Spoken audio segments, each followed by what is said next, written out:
Factors को जानेंगे, फिर नेक्स्ट वीडियो में हम लोग लाइफ साइकिल को समझेंगे, ठीक है ना। तो सबसे पहला जो इम्पोर्टेंट फीचर होता है टेरिडोफाइट्स का, वो क्या होता है, ये वेस्कुलर प्लांट्स होते हैं। तो वो भी फर्स्ट वेस्कुलर प्लांट्स होते हैं जिनमें नेचर ने क्या बिल्डअप कर दिया, जाइलम और फ्लोएम जैसे टिश्यूज को बिल्डअप कर दिया। हम लोगों ने लास्ट वीडियोस में एल्गीज, ठीक है ना, ब्रायोफाइट्स, इन दोनों में वेस्कुलर टिश्यूज का कोई भी डिस्कशन नहीं किया था, लेकिन टेरिडोफाइट्स ऐसे प्लांट होते हैं जिनमें जाइलम और फ्लोएम की प्रेजेंस पाई गई, ठीक है ना। सेकेंड इंपॉर्टेंट फीचर्स होता है, ये फर्स्ट सक्सेसफुल टेरेस्ट्रियल प्लांट्स होते हैं, ठीक है ना। अभी जो फर्स्ट सक्सेसफुल टेरेस्ट्रियल प्लांट्स की बात बोली गई, क्यों बोली गई, क्योंकि इनमें जाइलम और फ्लोएम का डेवलपमेंट नेचर ने कर दिया, और यही कारण रहा कि सॉइल से वाटर मिनरल का एब्जॉर्प्शन कर लेते हैं।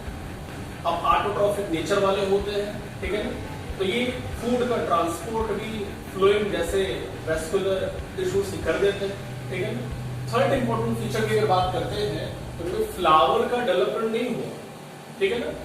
यही वजह है कि इन्हें क्या बोला जाता है, वेस्कुलर क्रिप्टोगैम्स बोला जाता है। तो वेरी इंपॉर्टेंट टर्म यहाँ पर है कि ऐसा कौन सा प्लांट ग्रुप होता है जिसे बोलते हैं वेस्कुलर क्रिप्टोगैम। तो pteridophytes are the vascular cryptogams because they have vascular tissues but do not have flower, right. Next feature होता है कि जो प्लांट बॉडी होती है वो कैसी होती है, स्पोरोफाइट होती है। तो आप स्पोरोफाइट का मीन समझिए। स्पोरोफाइट का मीन होता है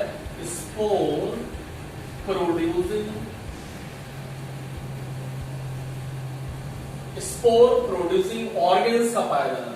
और ये जो स्पोर प्रोड्यूसिंग ऑर्गेन्स होते हैं इन्हें बोलते हैं स्पोरेंजिया। क्या बोलते हैं, स्पोरेंजिया बोला जाता है। अब इस स्पोरेंजिया की जो नेमिंग है मैंने कुछ एग्जांपल्स में दिखा रखा है, जैसे यहाँ पे सिलेजनेला प्लांट का डायग्राम ड्रॉ कर दिया, यहाँ पर स्पोरेंजिया की नेमिंग दिखा रखी है। ऐसे ड्रायोपेरिस प्लांट है, तो ड्रायोपेरिस पर जो स्पोरेंजियाज होंगी कॉन्स्पिकस नहीं होती है क्लियरली, ठीक है ना। ये स्पेसिफिक सीजन में ही ग्रो करती है, वो भी किस फॉर्म में, सोरस के फॉर्म में ग्रो करती है, ठीक है ना, याद रखेंगे इस बात को। नेक्स्ट इंपॉर्टेंट फीचर होता है टेरिडोफाइट कैसे होते हैं, सियोफाइट होते हैं। कैसे होते हैं, सियोफाइट होते हैं। इसका मीनिंग होता है टेरिडोफाइट को क्या होता है, लविंग होता है, प्यारा होता है, एक ऐसा हैबिटाट जहां पर मॉइस्चर भी हो सफिशिएंट, साथ ही वहां पर शेड भी हो। तो फिर से एक बार समझेंगे, सियोफाइट प्लांट होते हैं टेरिडोफाइट, क्यों, क्योंकि ये शेडी और मॉइस्ट हैबिटाट में ग्रो करते हैं। तो यहाँ से ये वाला जो इम्पोर्टेंट पॉइंट है, ये भी एक इम्पोर्टेंट पॉइंट बनता है आपके एग्जामिनेशन के लिए, ठीक है ना, कॉम्पिटिटिव एग्जामिनेशन के लिए स्पेशली, ठीक है। अभी जो टेरिडोफाइट्स होते हैं इनमें 2 टाइप के प्लांट्स इंक्लूड होते हैं। एक तो लोअर टेरिडोफाइट्स यानी हॉर्स टेल्स बोला जाता है, और जो हायर टेरिडोफाइट्स होते हैं जिनको फर्न्स बोला जाता है, ठीक है ना। तो फर्न के बेटर एग्जांपल की बात करते हैं तो वो ड्रायोपेरिस है, जो यहाँ पे पिक्चर इमेज के थ्रू दिखाया गया है। नेक्स्ट इंपॉर्टेंट बात करते हैं, तो इनमें जो हैबिटाट है हो सकता है वो एक्वाटिक हो, ठीक है ना, हो सकता है जीरोफिटिक नेचर वाले हो, या हो सकता है एपिफिटिक हो, ठीक है। तो एक्वाटिक को मीन समझ ही गए होंगे कि टेरिडोफाइट की वो स्पीशीज जो वाटर मीडियम में सर्वाइव करती है। तो ये 2 एग्जांपल्स होते हैं। फर्स्ट एग्जांपल होता है एजोला का, सेकंड एग्जांपल होता है मार्शलिया का। वहीं पे जब जीरोफाइट की बात आएगी तो ऐसी स्पीशीज होगी, ऐसे हैबिटाट में सर्वाइव करेंगे जहां पर जेरिक हैबिटाट होता है, जहां पे वाटर की शॉर्टेज होती है, ड्राइनेस होती है, ठीक है ना। इसका एग्जांपल होता है इक्विस्ट्रैटम। फिर से आप करेंगे, फिर से समझेंगे इक्विस्ट्रैटम एग्जांपल।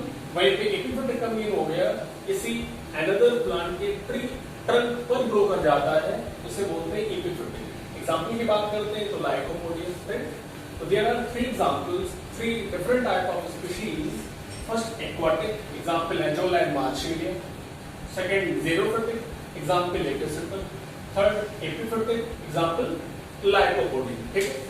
अभी जो प्लांट बॉडी होती है टेरिडोफाइट्स की, ये 3 पार्ट्स में डिफरेंशिएट होती है। इसमें फर्स्ट जो पार्ट होता है वो रूट होता है, सेकेंड पार्ट जो होता है वो स्टेम होता है, और जो थर्ड पार्ट होता है उसको क्या बोलते हैं, लीव्स बोलते हैं। तो यहाँ तक की समरी को एक बार फिर से हम लोग ध्यान से सुन लेंगे और समझ लेंगे। टेरिडोफाइट फर्स्ट टेरेस्ट्रियल प्लांट्स होते हैं जिनमें नेचर ने क्या किया, जाइलम और फ्लोएम जैसे टिश्यूज, जाइलम और फ्लोएम जैसे टिश्यूज का डेवलपमेंट कर दिया, लेकिन फ्लावर का डेवलपमेंट नहीं किया। यही रीजन है इनको बोला जाता है वेस्कुलर इक्टोगैम्स बोलते हैं। प्लांट बॉडी कैसी होती है, स्पोरोफाइट होती है। क्यों? क्योंकि इनमें स्पोरेंजिया जैसे ऑर्गन डेवलप होते हैं जहां इनमें सेल्स बनेंगी, स्पोर्स मेक हो जाएंगे, ठीक है ना। नेक्स्ट फीचर होता है ये शियोफाइट होते हैं। शियोफाइट का मीन हो गया ये ऐसे हैबिटाट में सर्वाइव करते हैं जहां पे शेड होता है और सफिशिएंट मॉइस्चर होता है, ठीक है ना। अब मॉइस्चर की जहां तक बात आती है तो एक इंपॉर्टेंट पॉइंट याद आता है, जब ब्रायोफाइटा में पढ़ा था, ये फर्टिलाइजेशन करता है, ठीक है ना। तो जब सेक्सुअल रिप्रोडक्शन होगा तो फर्टिलाइजेशन होगा, तो फर्टिलाइजेशन के लिए क्या चाहिए, वाटर चाहिए। तो यही रीजन यहाँ पर भी होता है, जब मॉइस्चर होगा तो ये मेल और फीमेल गेमेट यूनिट करते हैं, फर्टिलाइजेशन हो जाता है। अभी जो स्पीशीज है हो सकता है कि एक्वाटिक हो, ज़ेरोफिटिक हो या फिर एपिफिटिक हो। अब आपको एग्जांपल याद रखने पड़ेंगे कि जब एक्वाटिक स्पीशीज की बात आएगी तो एजोला एंड मार्शिलिया, ठीक है। ज़ेरोफिटिक स्पीशीज की बात आएगी तो एक्वेसिटम, एपिफिटिक की बात आएगी तो लाइकोपोडियम। तो लास्ट में अगर प्लांट बॉडी की बात कर ले तो प्लांट बॉडी डिफरेंशिएट होती है इसमें रूट, स्टेम एंड लीव्स, ठीक है। तो बच्चों यहां तक आपको बातें समझ में आ गई होंगी कि जो प्लांट बॉडी होती है रूट, स्टेम और लीव्स में डिफरेंशिएट होती है। लेकिन यहाँ पर रूट, स्टेम और लीव्स के भी कुछ इंपॉर्टेंट फीचर्स होते हैं, जैसे रूट जो होती है वो एडवेंटिशियस होती है, ठीक है ना। कैसी होती है, एडवेंटिशियस।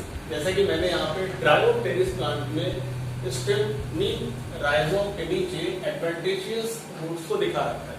तो हमेशा याद रखेंगे कि जो टेरिडोफाइट्स होती है, रूट्स जो होती है बहुत ज्यादा डेवलप नहीं होती, तो टाइप कैसा हो गया, एडवेंटिशियस हो गया, फाइब्रस रूट्स होती है। और वहीं पे जब स्टेम की बात करते हैं तो स्टेम कैसा होता है, तो वीक होता है, बहुत ज्यादा स्ट्रॉन्ग नहीं होता, और सॉइल के अंदर बरीड होता है। तो बरीड स्टेम जो होगा उसको क्या बोलते हैं, अंडरग्राउंड स्टेम बोला जाता है। रूट्स कैसी होगी, एडवेंटिशियस होगी।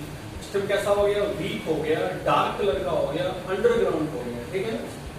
और जो लीव्स होती हैं टू टाइप की हो सकती है, वो डिपेंड करेगा प्लांट्स के ऊपर या प्लांट के एग्जांपल कैसे। जैसे सिलिजोनेला की बात करें, इसका एग्जांपल यहाँ पे ड्रॉ कर रखा है। लीव्स कैसी दिख रही है, स्मॉल दिख रही है। लीव्स कैसी दिख रही है, स्मॉल।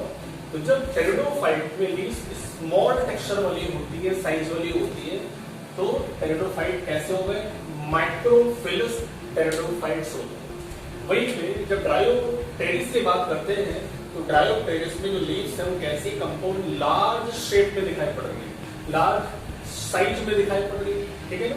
तो ऐसी जो टेरिडोफाइट्स होंगे वो बोलेंगे मेगाफिलस टेरिडोफाइट्स। तो फिर से एक बात ध्यान से सुन लेंगे, आपके एग्जाम में ये क्वेश्चन यहाँ से बन सकता है कि माइक्रोफिलस टेरिडोफाइट कौन से होंगे, मेगाफिलस टेरिडोफाइट्स कौन से होंगे। माइक्रोफिलस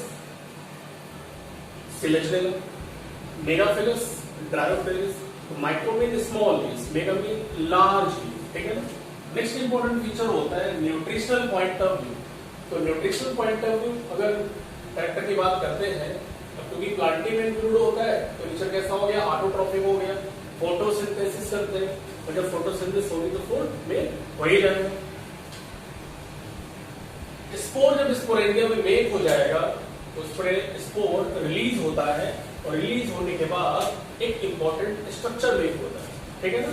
और वो इंपॉर्टेंट स्ट्रक्चर क्या है, गैमेटोफाइट, जिसे कॉमन टंग में प्रोथाइलस भी बोला जाता है। उस प्रोथाइलस की जहां तक डिटेल की बात है तो मैं आपको नेक्स्ट वीडियो में बताऊंगा, ठीक है।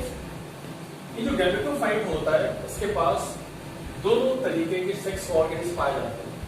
हम लोगों ने पढ़ा था ब्रायोफाइट में कि जो मेल सेक्स ऑर्गन होता है उसको क्या बोलते हैं, एंथीरिडिया बोला जाता है, और जो फीमेल सेक्स ऑर्गन होता है उसे क्या बोलते हैं, आर्किगोनिया बोला जाता है। सेम ऐसे ही यहाँ पर जो सेक्स ऑर्गन होंगे एंथीरिडिया और आर्किगोनिया की फॉर्म में होंगे। अब इनमें भी फर्टिलाइजेशन होगा जब सेक्सुअल रिप्रोडक्शन हो रहा होगा, ठीक है। फर्टिलाइजेशन ऑलवेज वाटर के प्रेजेंस में होता है, और जब फर्टिलाइजेशन हो जाएगा तो जायगोट मेक हो जाता है, और ये जायगोट फिर से एक नए स्पोरोफाइट को बिल्डअप कर रहा होता है। तो हम लोगों ने आज की इस वीडियो में टेरिडोफाइट के बारे में इंट्रोडक्टरी कैरेक्टर समझे, ठीक है ना। इस वीडियो को कई बार देखिएगा, ठीक है। वीडियो को फॉलो करने के लिए बच्चों थैंक यू सो मच, और अपने कमेंट्स जरूर लिखें। और मैं बार बार कहता हूँ कि आप कमेंट लिखिए, जिससे आपको फ्यूचर में इससे बेटर वीडियोस मिल सके। थैंक यू सो मच बच्चों।